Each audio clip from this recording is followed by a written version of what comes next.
तो हेलो बच्चों, ये डेज वीडियो है। इसमें हम लोग 34 डेज का वीडियो ये बना रहे हैं। इसमें मैं एक रिलेवेंट टॉपिक फिर पिक कर रहा हूँ और ये परहैप्स 15-20 लाख बच्चों को, 18 लाख तक, 18.5 लाख तक बच्चों को कैटर नहीं करेगा। ये हो सकता है 5-10 लाख बच्चों को कैटर करे। एक क्वेश्चन आता है कि आखिरी के दिनों में रोज टेस्ट दें, दिन भर में 2 बार टेस्ट दें, या क्या फ्रीक्वेंसी होनी चाहिए टेस्ट की। अगर आपको लगता है आपकी प्रिपरेशन ठीक है या नहीं भी ठीक है, 300-400 के लेवल पे हो, तो कई बार ऐसा लगता है, कई बार ऐसे एक्सपर्ट बताते हैं इतने सारे टेस्ट दे दो तो अपने आप परफॉर्मेंस इंप्रूव हो जाएगा। तो कल के वीडियो में मैंने इसको कवर किया था कि सिर्फ न्यूमेरिकल्स करो, सिर्फ टेस्ट दो, तो कैसे, क्या उसके प्लस हो सकते हैं, क्या माइनस हो सकते हैं। आप उस वीडियो को जरूर देखना, आप सर्च करोगे आपको मिल जाएगा। जो मैं काउंट डाउन सीरीज चला रहा हूँ, और काउंट डाउन का मैंने एक प्लेलिस्ट भी बना दिया, उसमें ये सारे वीडियो आपको मिल जाएंगे।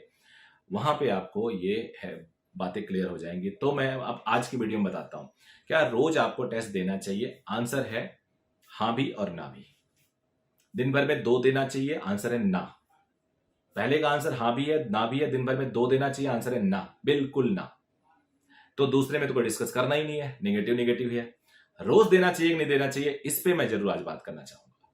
अब देखो क्या है कि if you are really prepared with your syllabus, तुम्हें लगता है कि तुम्हें थ्योरी की कोई जरूरत नहीं बची है, you know the basic formula, you know the derivations, basic derivations, and you know concepts, तुम्हें कुछ भी दिक्कत नहीं है, so you may write your test every day। और इस केस में better to write chapter wise test first and then write mock test.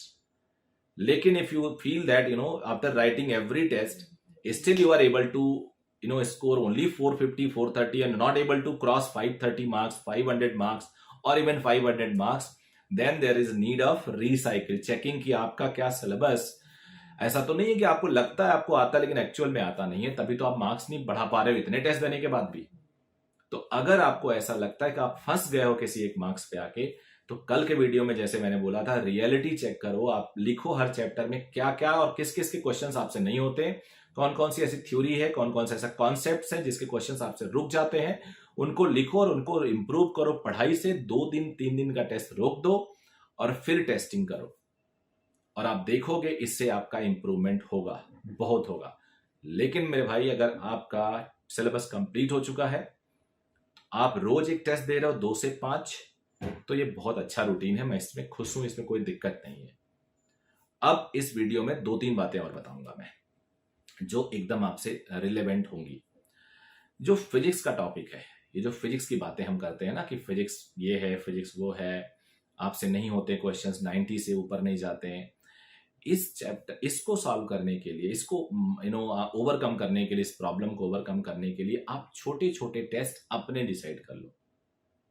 आप अपने एक्सरसाइज के, जैसे आपको पता है कि ये जो PYQs होते हैं, पास्ट ईयर पेपर्स होते हैं, इसमें आप चैप्टर वाइज क्वेश्चन से दिए होते हैं। तो आप एक चैप्टर का क्वेश्चन उठाओ और 10 क्वेश्चन ट्राई करो एक सिटिंग में, बिना सॉल्यूशन देखे, बिना प्री रिक्विजिट माइंड के आपको पता है इसका सॉल्यूशन, सॉल्व करने की कोशिश करो। और फिर देखो 10 क्वेश्चन को सॉल्व करने में आपको कितना टाइम लगता है और 10 में से कितने क्वेश्चन आते हैं। यहां से आपको आइडिया लगने लगेगा आपकी प्रिपरेशन कैसी है। मान लो PYQ हमने काइनामेटिक्स का उठाया, काइनामेटिक्स के PYQ में पिछले 10-20 सालों में 30 क्वेश्चंस आए हुए हैं, और आपको लगता है कि 30 क्वेश्चन आइडियली तो देखो 30 मिनट के होते हैं।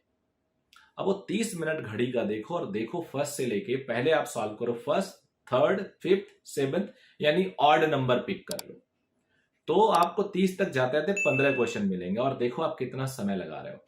फिर आ जाओ सेकेंड, फोर्थ, 6, 8। इस ऐसे करने से क्या होता है कि बेसिकली आप डिफरेंट डिफरेंट कॉन्सेप्ट के क्वेश्चन पाते हो।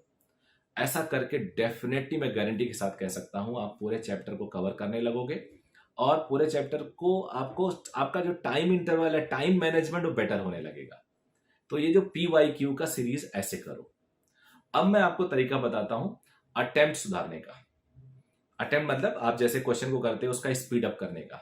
वो एक्सरसाइज के क्वेश्चन अपने उठाओ जो आपके कोचिंग इंस्टीट्यूट के बुकलेट्स होंगे।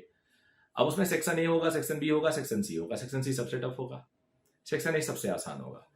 तो इन क्वेश्चन में मान लो 100-150 क्वेश्चन है, यू डोंट हैव टाइम, तो आपको करना चाहिए फर्स्ट, थर्ड, फिफ्थ, सेवंथ, या first, fourth, then 7th, then 10th, इस तरह से दो दो बीच में छोड़ के आप ट्राई करो। इससे क्या होगा, ऑलमोस्ट सारे कॉन्सेप्ट के क्वेश्चंस आपको मिल जाएंगे।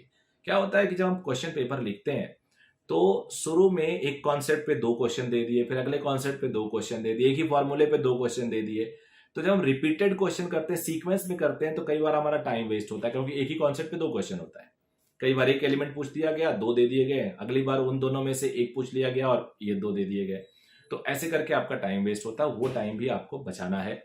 तो मैं सबको यही बोलूंगा, प्रिपरेशन में कोई कमी ना रह जाए, फालतू की कोई काम नहीं करना है, टू द पॉइंट करना है, टाइम को एक सेकंड भी वेस्ट नहीं करना है। क्योंकि अगर हमने टाइम को वेस्ट कर दिया तो आपको टाइम वेस्ट कर देगा और आप पूरे फ्यूचर में पछताओगे, और फिर पछताने के बाद कुछ आपके पास बचेगा नहीं। ये जो एग्जाम है इसको हमें बेस्ट तरीके से देना है। बेस्ट तरीके से देने का मतलब होता है अपना हम बेस्ट करेंगे, रिजल्ट हमारे हाथ में नहीं है, गलत फहमी मत रहो। आप अपने हाथ में एक ही चीज ले सकते हो, बेस्ट एग्जाम देना, नथिंग एल्स।